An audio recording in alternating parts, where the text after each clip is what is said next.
सौभाग्य की एक बात यह कि युद्ध चले जा रहा है तो सोना चांदी क्यों गिरे जा रहा है। सोने चांदी की कीमतें तो बढ़नी चाहिए थी ना। ये तो कहते थे कि दुनिया में जब अनिश्चितता बढ़ती है तो सारी दुनिया में सोने चांदी को खरीदने सारी दुनिया सोने चांदी को खरीदने में जुट जाती है, इसलिए उनके दाम बढ़ने लग जाते हैं। तो अब क्या हो गया, इससे ज्यादा अनिश्चितता और क्या होगी। लेकिन यहां तो सोना भी गिरे जा रहा है, चांदी भी गिरे जा रही है। 1966 में सोने के दाम हुआ करते थे 80 रुपए प्रति 10 ग्राम के आसपास। 1967 में जब अरब इजराइल जंग हुई तो 100 रुपए के पार चले गए थे। फिर 1974 में 500 रुपए के पार चले गए, ऐसी अनिश्चितता हो गई थी। 1978 में 700 रुपए के पास हुआ करते थे। फिर 1979 में ईरान में इस्लामिक क्रांति हुई तो सोने की कीमत चढ़कर 1000 रुपए के करीब पहुंच गई थी।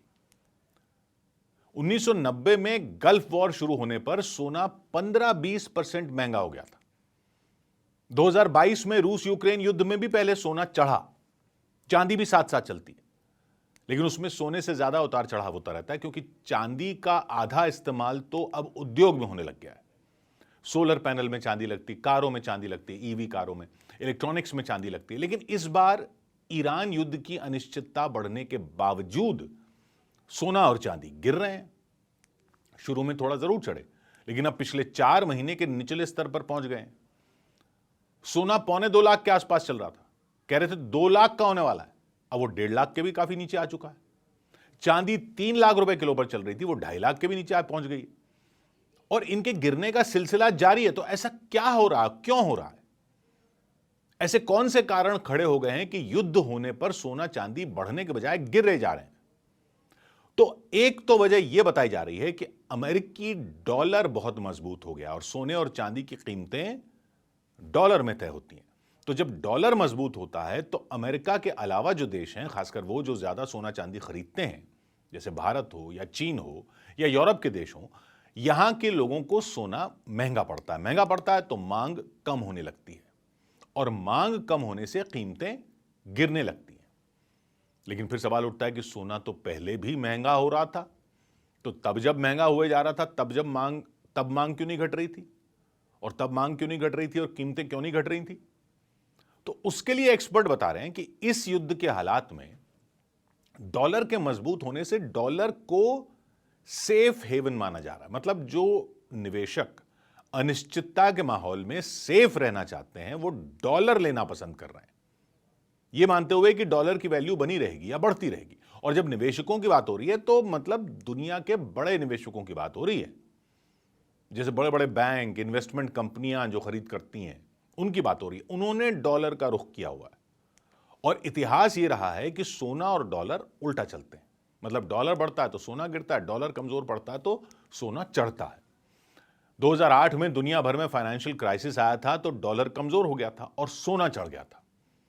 2005 तक सोना 7,000 रुपए प्रति 10 ग्राम के रेट पर था।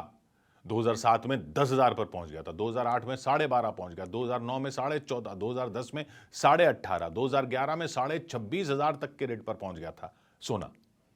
2022 यूक्रेन युद्ध में क्या हुआ कि डॉलर मजबूत हुआ था तो कुछ समय के लिए सोना दबाव में आ गया था।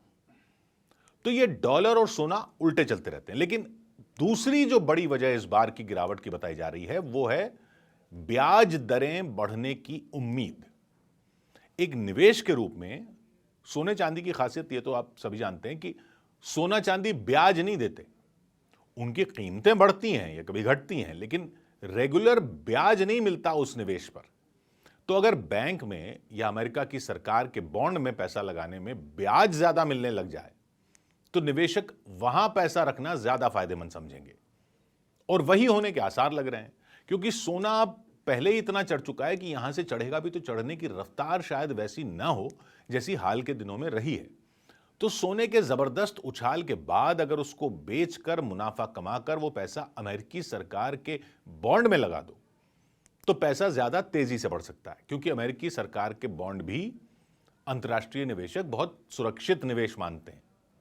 अमेरिका की सरकार के पास पैसा रखना भी सोने की तरह ही सुरक्षित माना जाता है, इतनी साख तो है ही अमेरिका की अर्थव्यवस्था की। और सोना रखो तो उस पर ब्याज तो 0% मिलना है, लेकिन अमेरिका में ब्याज दरें बढ़ने के आसार लग रहे हैं। तो इस युद्ध में ऐसा क्या हुआ कि अमेरिका में ब्याज दरें बढ़ सकती हैं? हुआ यह कि ईरान ने हॉर्मूज का रास्ता जो बंद किया कच्चे तेल का, तो कच्चे तेल के दाम $100 प्रति बैरल के पार चले गए। इससे महंगाई बढ़ने की आशंका है, और महंगाई बढ़ने की आशंका है तो फेडरल रिजर्व यानी अमेरिका का रिजर्व बैंक अब ब्याज दरें घटाने के बजाय ब्याज दरें स्थिर रखने या उनको बढ़ाने की सोच रहा है। वहां ब्याज दरें ऊपर गई तो बहुत सारा निवेश वहां चला जाएगा, और सोने के दामों पर यही दबाव दिख रहा है।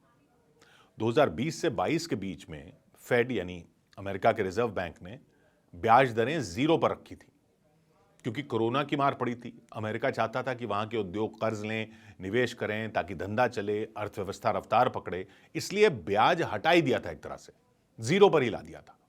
लेकिन ब्याज दरें घट गई तो निवेशकों ने सोने को पकड़ लिया और सोना रिकॉर्ड बनाने लगा था। लेकिन फिर 2022-23 में ब्याज दरें बढ़ाई गई तो सोना दबाव में आ गया। हालांकि फिर रूस यूक्रेन युद्ध हो गया था। 1970 के दशक में भी ऐसे हुआ था। महंगाई बढ़ी थी तेल की कीमतें बढ़ने पर, तो सोना चढ़ा था। लेकिन जब फेड ने ब्याज दरें बढ़ा दी थी तो गिर गया था। तो ब्याज दरें बढ़ने की उम्मीद में सोने के दाम गिर रहे हैं। ऐसा माना जा रहा है कि बड़े निवेशक सोना बेचकर अमेरिकी सरकार के बॉन्ड खरीदने की तरफ जा रहे हैं। और यह तो बाजार का नियम है कि किसी चीज की मांग बढ़ने लगती है तो दाम बढ़ने लगते हैं, मांग घटने लगती है तो दाम कम होने लगते हैं। और ज्यादा निवेशक अगर सोना खरीदने के बजाय सोना बेचते हुए दिखेंगे अंतर्राष्ट्रीय बाजार में तो दाम गिरने लगेंगे, और वही हो रहा है। तीसरी बड़ी वजह सोने के दाम गिरने की यह बताई जा रही है कि आजकल की अनिश्चितता में सोने से भी सुरक्षित निवेश तेल माना जा रहा है, क्योंकि बड़े जो दुनिया के निवेशक होते हैं वो तो तेल में भी निवेश कर सकते हैं।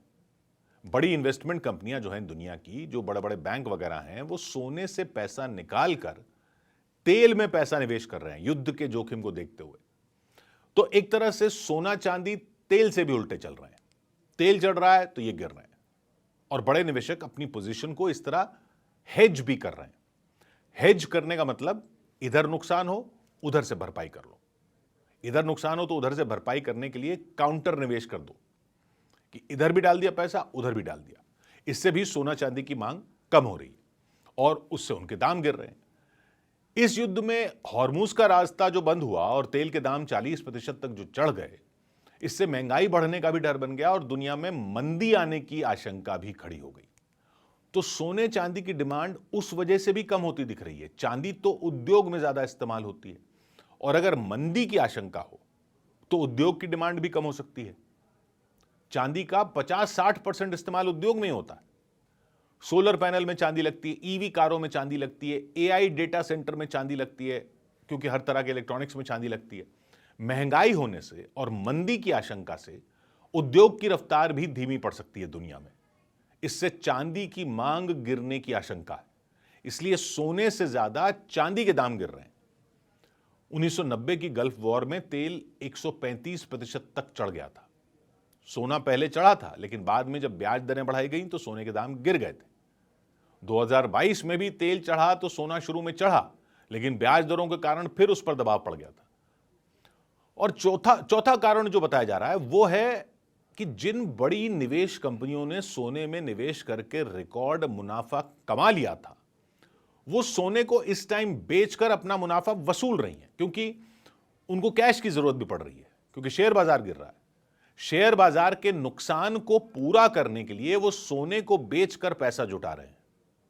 ऐसा सोने के दामों में कई बार देखा गया है कि जब एकदम से बहुत ज्यादा चढ़ जाता है तो बड़े निवेशक देखते हैं कि आगे तो इस स्पीड से चढ़ना मुश्किल है, तो वो बाजार में सोना हाई लेवल पर बेचकर निकल जाते हैं और दाम गिरना शुरू हो जाते हैं।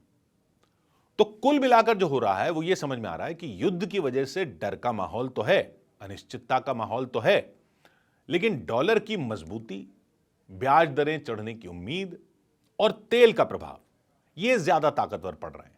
इसलिए ये कुछ हफ्ते की गिरावट दिख रही है सोने के दामों में। लेकिन अगर युद्ध अभी लंबा चला या अमेरिका का रिजर्व बैंक अपने उद्योग को बढ़ावा देने के लिए बाद में फिर ब्याज दरें घटाने के संकेत दे दे तो सोना फिर चढ़ सकता है, क्योंकि लॉन्ग टर्म में सेंट्रल बैंक यानी अलग अलग देशों के जो रिजर्व बैंक होते हैं वो सोना खरीदते रहते हैं।